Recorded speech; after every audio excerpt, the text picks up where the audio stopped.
Hello everyone, my name is Brian, but you can call me the Bugler, and today we're going to be breaking down the Sentinel Titan's Code of the Aggressor skill tree.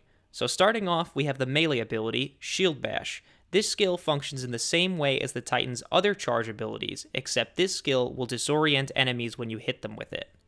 Up next is Superior Arsenal. This is a skill that makes your grenade kills partially restore your grenade energy. When we talk about this skill, we're also going to talk about the super modifier for this tree, which is simply called Second Shield.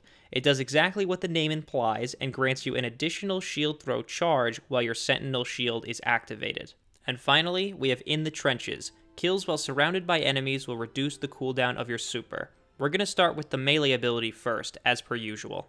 Shield Bash is activated in the same way that the other charge abilities the Titan has access to are. After sprinting for a short amount of time, you press the melee button and your character will charge the enemy. This attack causes disorientation. The disorientation will last for 6 seconds and your enemy will be defenseless during this time. It also causes a small explosion on impact. The regular melee attack will actually do the base damage as if you did not have a charge, but the explosion will stack extra damage on top of it. The explosion deals an area of effect damage that will hit enemies around you as well. Any enemy that is not killed by this explosion will also be disoriented, so it's not just the enemy you strike with the shield that gets the disorientation.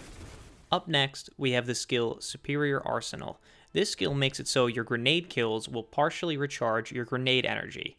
The screen is split now to show you that no matter what enemy you kill, the amount of grenade energy you gain on a kill is fixed. So it could be a dreg or it could be a boss. When you kill them, you will only gain 25% or about 1/4 of a grenade charge.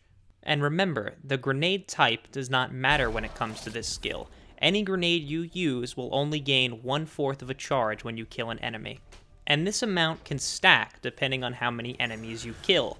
So if you kill 4 enemies with 1 grenade, you will have your grenade completely restored. I'm going to show you an example now of me killing 3 enemies with 1 grenade, so you can see that I only gain 75% of a charge. This is a very nice passive ability to have, and it also works somewhat as a secret super modifier. But first, we're going to have to talk about the skill Second Shield. This skill is probably the most complicated skill that this skill tree has access to. You gain an additional shield throw charge while Sentinel Shield is activated. Now I know that sounds complicated, but let me walk you through it. You see, when you activate the super, you can throw your shield once, and then... Wow, look at that. 2 shield charges. All joking aside though, this is actually a pretty good skill and you'll find a lot of utility with it. But here's where things get crazy. You see, Superior Arsenal also considers your shield throws to be grenades. That means every enemy that you kill with a shield throw will gain you 25% of a shield throw charge, as if it was a grenade. And we all know that the Sentinel shield likes to bounce around like a pinball. So, if you have a room full of enemies, imagine how many times you could throw that shield. Now, we're not quite in a room here, but I think it gets my point across nicely. I'll just be quiet for a second and let you enjoy.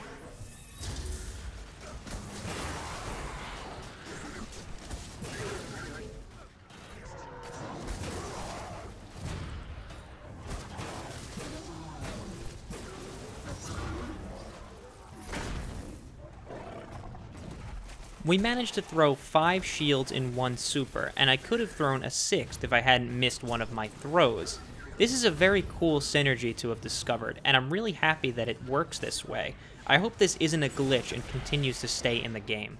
And finally, we have our most interesting skill, mechanically. It's called In the Trenches.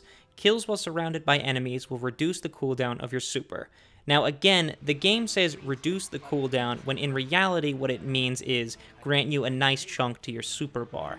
This skill can be activated when 3 or more enemies are in close proximity to you.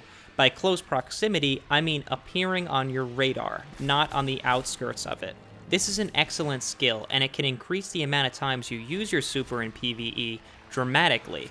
The only issue I have with it is that I wish there was some sort of way to tell when it was activated, maybe something at the bottom left-hand corner to show you. Now, this skill grants a set amount of super energy when you kill enemies that are surrounding you. That means it doesn't matter what type or tier the enemy is, you will always gain the same amount. So starting at 3, you will gain about 5% of a super bar. However, if there are more than 3 enemies around you, you will gain more. The most amount of enemies I could get to confirm was 6 around me, and it was the same amount that I received when there were only 4 around me. I don't know if there's a higher cap for this, but I was unable to test it. Here you'll see what happens when you get a kill when 4 enemies are around you. You gain about 10% of your super bar. When 3 enemies are around you, you gain half that, about 5%. When 2 enemies are around you, you don't gain any additional increase. And when 1 enemy is around you, of course you wouldn't gain that increase. This skill was the biggest surprise to me when I was testing this tree, even more so than Superior Arsenal and Second Shield. You see, I didn't expect it to really increase the amount of times I could use my super as much as it did. As I was testing, I couldn't believe how quickly I was gaining my super. It felt really good to play the Sentinel, which is saying something because I did not like the Sentinel when I played him in the beta. I think I might actually pick up this class a little bit more when I feel like messing around. And that's the end of our Sentinel breakdown. Thanks for watching. If you have any questions about how I conducted the tests or why I might not have included other footage, let me know in the comments so I can enlighten you or make you feel better. In my next video, I'm going to be covering the Sentinel Titan's grenades and comparing the supers from both skill trees. After that, we're done with the Titans, and I want to do a complete Titan guide. I want to compare each Titan from each skill tree and show which one is best at what category. The categories that I'm looking for will be stuff like best in PvP, best in crowd control, best self-sustain, best teammates, stuff like that. But I want to hear from you guys. I want to hear which categories are the most important for you, and those will be the ones that I include in the video. Keep in mind, I want to keep spoilers out of these videos as much as possible, so I don't want to include anything about the raid or any footage from the main storyline. Please try and be respectful for the PC players that haven't got to play this game yet. So once again, thanks for watching. I hope I see you next time, and good luck getting through the exclusion zone.